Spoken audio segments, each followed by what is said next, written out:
জঙ্গল থেকে লোকালয়ে হাতির দল নানা জায়গায় তাণ্ডব চালালো।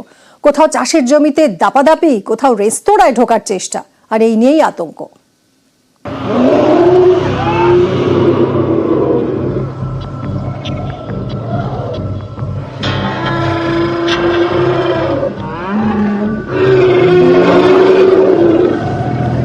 দল বেঁধে লোকালয়ে ঢুকে পড়েছে হাতি, তারপর একের পর এক গ্রামে ঢুকে তাণ্ডব।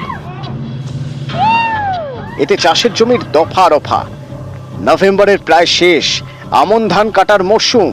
ধান কেটে বাড়িতে তোলার আগে চাষের জমিতে হাতির দাপাদাপি। বিঘার পর বিঘা জমিতে মাঠেই নষ্ট ধান। এ ছবি ঝাড়গ্রামের সাঁকরাইল ব্লকের। স্থানীয়দের দাবি, গত মঙ্গলবার এখানে ঢুকে পড়ে প্রায় 35টি হাতি। তারপর কখনো জামবেদিয়া, কখনো বালি ভাষায় এভাবেই ঘোরাফেরা করছে প্রায় 4টি গ্রামে। আতঙ্কে স্থানীয়রা। বন দপ্তরের বিরুদ্ধে বাড়ছে ক্ষোভ। কতগুলো হাতি ছিল? হাতি মারা হয় 30টার বন বেশি হয়তো। কি কি ক্ষয়ক্ষতি হয়েছে? এই ধান আর কি ক্ষতি হবে, ওই যে আসে মারবো ফরেস্টার দেখে আর ঘুরে যাই। হাতি খাই যাচ্ছে। প্রত্যেক বছর আমরা ঋণ করে চাষ করছি, তাতে যে ঋণ কি করে শোধ করব। তো প্রতিদিনেই বলতে গেলে এই আশ্বিন মাস থেকে পুরা অঘ্রাণ মাস পর্যন্ত যে ধান শেষ হলো, এমনিতে হাতি ঠাকুর গেল চলে। আলিপুরদুয়ারে জলদাপাড়া জাতীয় উদ্যান। এখানকার চিলাপাতার জঙ্গল লাগোয়া উত্তর কামসিং এর নাটোয়াটারি। সোমবার এই এলাকায় ঢুকে পড়ে দুটি হাতি, তাণ্ডব চালায়।